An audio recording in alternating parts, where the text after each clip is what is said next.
بسم اللہ الرحمن الرحیم الصلاة والسلام علی رسولہ الکریم وعلی آلہ وصحبہ اجمعین، اما بعد۔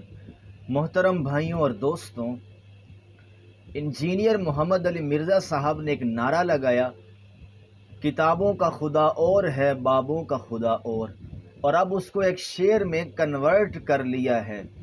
مرنے سے پہلے اے مسلمان کر لے اس پہ غور، کتابوں کا خدا اور ہے، بابوں کا خدا اور۔ کیا یہ نعرہ درست ہے؟ انجینئر صاحب جو کام کر رہے ہیں، مجھے ان کی بہت سی باتوں سے اتفاق ہے، لیکن میں ان کی بہت سی باتوں سے اختلاف بھی کرتا ہوں اور اکثر اس کو بیان بھی کرتا رہتا ہوں۔ میرے نزدیک انجینئر صاحب نے نامناسب بات کی ہے۔ غامدی صاحب نے انجینئر صاحب کو سمجھانے کی کوشش کی، لیکن الٹا انجینئر صاحب غامدی صاحب پر ہی بھڑک اٹھے۔ میں ایک اور انداز میں انجینئر صاحب کی خدمت میں گزارش کروں گا اور ان کے اسٹوڈنٹس کی خدمت میں گزارش کروں گا کہ آپ خود اس جملے پہ غور کریں، کتابوں کا خدا اور ہے، بابوں کا خدا اور۔ انجینئر صاحب خود اس کی وضاحت کرتے ہیں کہ بابے اسی خدا کو مانتے ہیں، لیکن ان کوالٹیز کے ساتھ نہیں مانتے جو قرآن و سنت میں ہیں۔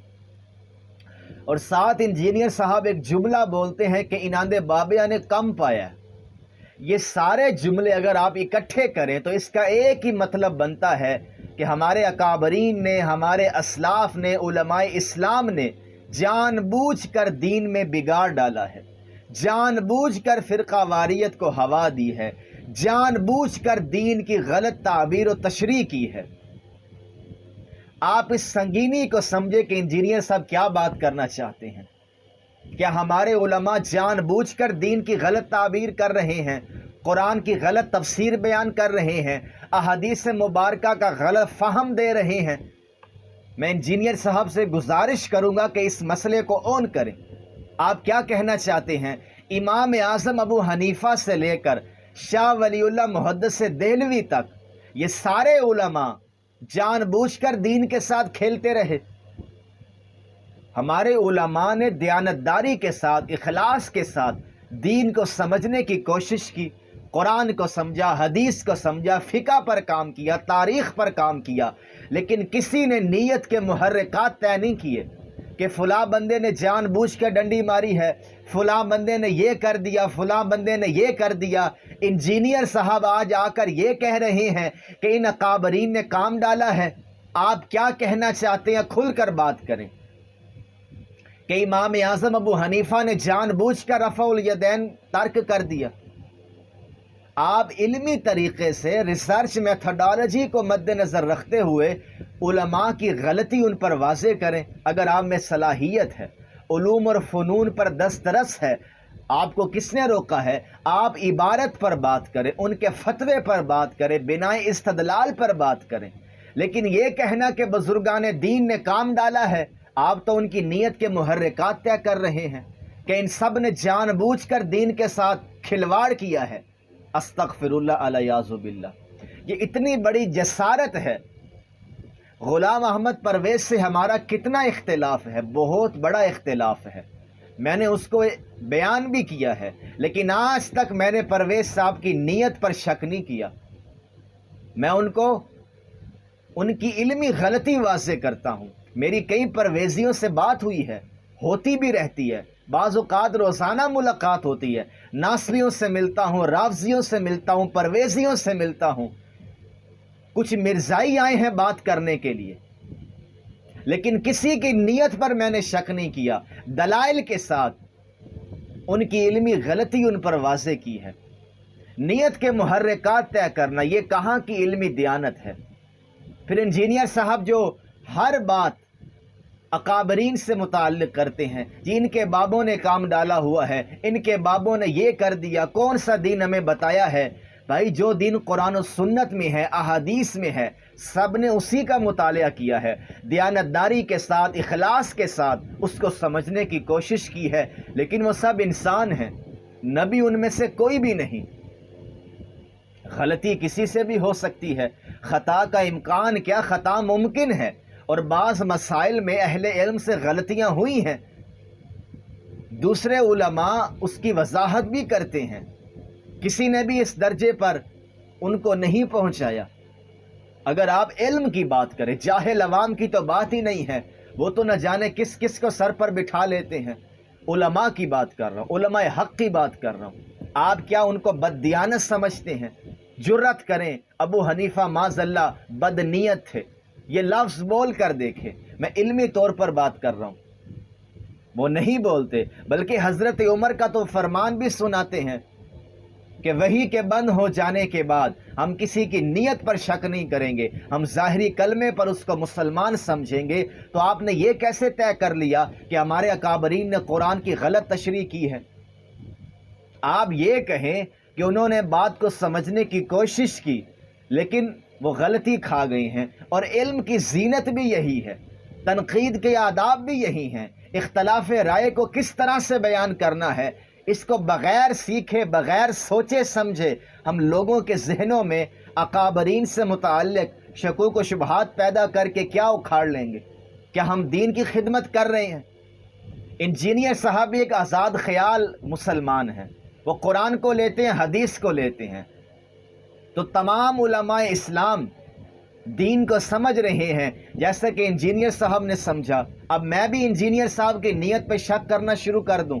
یہاں انجینئر صاحب کیا کہیں گے؟ جی آپ دلیل سے بات کریں، تو آپ بھی دلیل پر فوکس کریں، یہ جملے بولنا چھوڑ دیں۔ کتابوں کا خدا اور ہے، بابوں کا خدا اور، سب اسی کتاب کو مانتے ہیں، اسی حدیث کو مانتے ہیں اور اسی خدا کو مانتے ہیں۔ فہم کا اختلاف ہو جاتا ہے، سمجھنے میں فرق آ جاتا ہے۔ امام اعظم ابو حنیفہ کے بہت سے فتاوی جات کو فقہ حنفی نہیں مانتی، صاحبین کے قول پر فتویٰ دیا جاتا ہے۔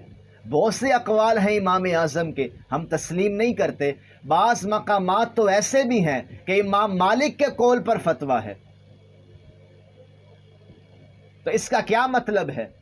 ہمارے ہاں کوئی ایسی بات نہیں ہے، لہٰذا ان کی نیتوں پہ شک کرنا کہ وہ بد نیت تھے، ان میں اخلاص نہیں تھا، خدا را اس قسم کی بات نہ کریں۔ آپ علم کو پروموٹ کریں۔ میں کسی کے بارے میں یہ بات نہیں کرتا، غلام احمد پرویز کی نیت پر بھی میں نے آج تک شک نہیں کیا۔ میں کسی کی نیت پہ شک کیوں کروں؟ میں دلیل سے بات کروں گا۔ اگر اس نے قرآن سے متعلق کوئی بات کی ہے، حدیث سے متعلق کوئی بات کی ہے، اس کی غلطی اس پر واضح کریں گے علمی طریقے سے۔ تنقید کے جو آداب ہیں اس کو ملحوظ رکھتے ہوئے ہم بتائیں گے کہ بات سمجھنے میں غلطی کہاں ہوئی ہے، استدلال پر فوکس کریں گے، وہ دلائل کیا دے رہا ہے اس کو دیکھیں گے۔ لیکن بار بار انجینئر صاحب نے یہ تاثر دیا، اب ان کے سٹوڈنٹس بھی آئے دن کبھی فقہا پر اعتراض، کبھی صوفیاء پر اعتراض، کبھی علماء پر اعتراض، غلطی کو سامنے رکھ کر بات کریں کہ علمی طور پر یہ بات درست نہیں ہے، اور یہی علم کا طریقہ ہے۔ یا تو آپ کھل کر اظہار کر دیں، حالانکہ آپ نہیں کرتے، لیکن آپ کے جملے یہی ظاہر کرتے ہیں جی ناندے بابیا نے کم پایا، کیا کام ڈالا ہے آپ بتائیں۔ یہ الفاظ اسی بات کی طرف اشارہ کر رہے ہیں کہ وہ بد نیت تھے، انہیں پتا تھا کہ اس آیت کا یہ مطلب ہے، لیکن جان بوجھ کر اپنے فرقے کو بچانے کے لیے انہوں نے آیت کا کوئی اور مطلب بیان کر دیا۔ یہ آپ کتنی بڑی جسارت کر رہے ہیں۔ اللہ نے آپ کے اشاروں پر فیصلہ نہیں کرنا۔ اگر یہ غیبی معاملہ ہے بقول آپ کے، تو آخرت میں خدا طے کرے گا۔ آپ بول پر فیصلہ کریں، عبارت پر فیصلہ کریں، شخصیت کو زیر بحث کیوں لیتے ہیں؟ صوفیاء کی عبارات پر اعتراض کریں، تنقید کریں، علمی طریقے سے اس کا رد کریں، لیکن آپ نے تو کسی کو نہیں بخشا۔ تو خدا را یہ بات نہ کریں۔ کسی عالم دین نے جان بوجھ کر ڈنڈی نہیں ماری۔ میں کیسے طے کر لوں وہ جان بوجھ کر دین کے ساتھ کھیل رہا ہے؟ میرے پاس کیا پیمانہ ہے؟ کوئی ایسا ذریعہ ہے آج کی تاریخ میں میرے پاس کہ میں اس کے دل کے اندر جھانک کر یہ فیصلہ کر لوں کہ یہاں پر یہ جان بوجھ کر میری بات کو تسلیم نہیں کر رہا؟ یہ کوئی علم نہیں ہے۔ پھر انجینئر صاحب نے بڑی اچھی بات کی کہ اگر میری غلطی واضح کرنی ہے تو میرے بابے کی کوئی بات لے کر آؤ۔ تو انشاءاللہ میں اگلی مجلس میں انجینئر صاحب کے ایک بابے کی بات آپ کو بتاؤں گا، اگر انجینئر صاحب نے یہی سینیریو کریٹ کرنا ہے، اسی طرح بات کرنی ہے، تو یہ فتویٰ ان پر بھی لگائیں۔ انشاءاللہ اگلی مجلس میں بتاؤں گا کہ وہ ہمارے بھی بابا ہیں، محدث کبیر ہیں، علم حدیث ان سے شروع ہوا ہے، لیکن میں بتاؤں گا کہ انجینئر صاحب کی بات کہاں تک جاتی ہے۔ وما علینا الا البلاغ۔